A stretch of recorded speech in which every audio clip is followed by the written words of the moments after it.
क्या आपने कभी सोचा है, महाभारत के युद्ध में एक ऐसा योद्धा भी था जिसके बारे में कहा जाता है कि यदि वह पूरे युद्ध में उतर जाता तो केवल कौरव ही नहीं, पांडव भी नहीं बचते। एक ऐसा धनुर्धर जिसके तर्कस में केवल 3 बाण थे, लेकिन उन 3 बाणों में पूरी पृथ्वी का विनाश छिपा था। सबसे बड़ा आश्चर्य तो यह है कि स्वयं भगवान श्री कृष्ण ने भी उसे युद्ध लड़ने की अनुमति नहीं दी। आखिर कौन था वह महायोद्धा? क्यों श्री कृष्ण को स्वयं उसे रोकना पड़ा? और ऐसा कौन सा रहस्य था जिसे जानकर भीष्म, द्रोण, कर्ण और अर्जुन तक मौन हो गए? आज की यह दिव्य कथा आपको महाभारत के उस रहस्य तक ले जाएगी जिसे बहुत कम लोग जानते हैं। वीडियो को अंत तक अवश्य देखिए, क्योंकि अंत में जो सत्य सामने आएगा वह आपकी पूरी सोच बदल देगा। पहला अध्याय, जंगल में छिपा हुआ अद्भुत योद्धा। महाभारत का युद्ध शुरू होने ही वाला था। एक ओर कौरवों की 11 अक्षौहिणी सेना, दूसरी ओर पांडवों की 7 अक्षौहिणी सेना। पूरा आर्यावर्त युद्ध की तैयारी में था, लेकिन इन्हीं सब के बीच एक ऐसा वीर भी था जो किसी भी पक्ष में शामिल नहीं हुआ। वह था महाबली बर्बरीक, घटोत्कच का पुत्र और भीम का पौत्र। बचपन से ही उसकी प्रतिभा असाधारण थी। उसने भगवान शिव की कठोर तपस्या की।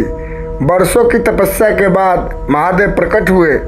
उन्होंने प्रसन्न होकर बर्बरीक को 3 दिव्य बाण प्रदान किए, लेकिन ये साधारण बाण नहीं थे।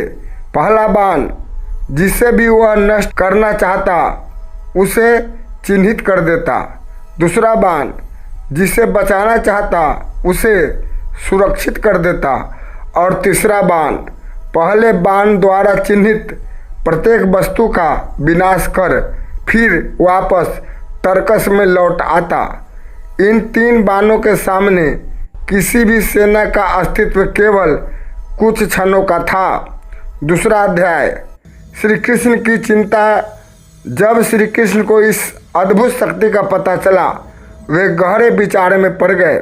उन्होंने सोचा, यदि यह वीर युद्ध में उतर गया तो धर्म और अधर्म दोनों का संतुलन बिगड़ जाएगा। लेकिन सबसे बड़ी समस्या भी बाकी थी। बर्बरीक ने अपनी माता को वचन दिया था, मैं हमेशा उसी पक्ष की सहायता करूंगा जो युद्ध में कमजोर होगा। यहीं से शुरू हुआ महाभारत का सबसे बड़ा विरोधाभास।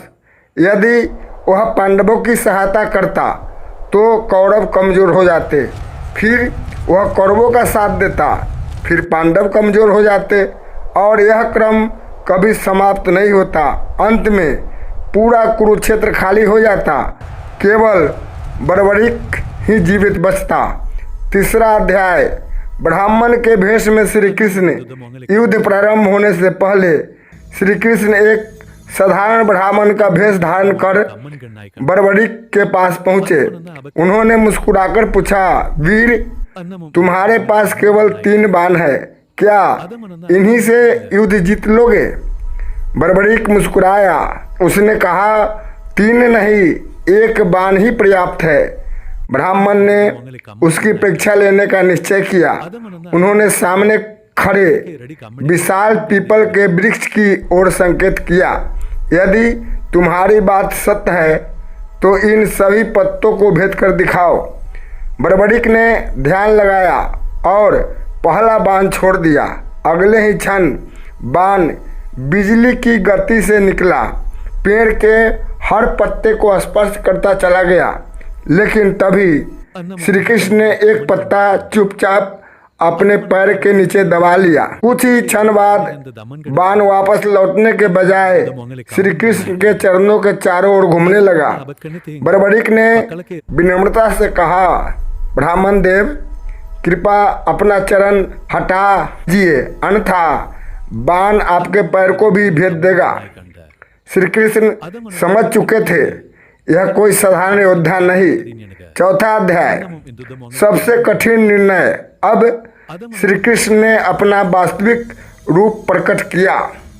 बड़बड़िक ने तुरंत उनके चरण पकड़ लिए, लेकिन तभी श्री कृष्ण ने उससे दान मांगा। यदि तुम सच्चे क्षत्रिय हो तो मुझे अपना शीश दान में दे दो। क्षण भर के लिए समय जैसे रुक गया। यह युद्ध शुरू होने से पहले का सबसे कठिन क्षण था। फिर भी बड़बड़िक मुस्कुराया। उसने कहा, प्रभु, मेरा जीवन भी आपका है। और बिना किसी भय के उसने अपना शीश दान कर दिया। पांचवा अध्याय, जिसने पूरा महाभारत देखा, श्री कृष्ण ने उसका शीश कुरुक्षेत्र की सबसे ऊंची पहाड़ी पर स्थापित कर दिया, जहां से वह पूरे 18 दिनों का युद्ध देखता रहा। उसने भीष्म का पराक्रम देखा, द्रोण की रणनीति देखी, कर्ण का अद्भुत शौर्य देखा, अर्जुन का गांडीव देखा, भीम का गदा प्रहार देखा। लेकिन उसने एक और रहस्य देखा जो किसी और ने नहीं देखा। अंतिम रहस्य, युद्ध समाप्त हुआ, पांडवों में विवाद होने लगा, सब अपने अपने पराक्रम की चर्चा करने लगे। तब श्री कृष्ण उन्हें बड़बड़िक के शीश के पास ले गए। उन्होंने पूछा, बताओ, इस युद्ध में सबसे महान योद्धा कौन था? बड़बड़िक मुस्कुराया।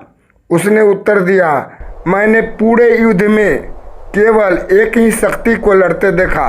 सब चौंक गए। वह कौन? बड़बड़िक बोला, जहाँ भी किसी अधर्मी का अंत हुआ, वहाँ मुझे केवल श्री कृष्ण का सुदर्शन दिखाई दिया। अर्जुन के बाण, भीम की गदा, कर्ण का पराक्रम, भीष्म का धनुष, ये सब केवल माध्यम थे। वास्तव में युद्ध धर्म ने जीता था और धर्म के सारथी स्वयं श्री कृष्ण थे। उसी क्षण सभी योद्धाओं का अहंकार समाप्त हो गया। उन्हें समझ आ गया कि मनुष्य केवल कर्म करता है, परिणाम का स्वामी सदैव ईश्वर ही होता है। यदि आपको यह दिव्य कथा पसंद आई तो वीडियो को लाइक अवश्य करें। कमेंट में लिखिए जय श्री श्याम या जय श्री कृष्ण। और यदि आप महाभारत, श्री कृष्ण, यमराज, शिव और सनातन धर्म की ऐसी ही रहस्यमय एवं प्रेरणादायक कथाएं देखना चाहते हैं तो चैनल को सब्सक्राइब करके बेल आइकॉन अवश्य दबाइए। हम फिर मिलेंगे एक और दिव्य रहस्य के साथ। हर हर महादेव।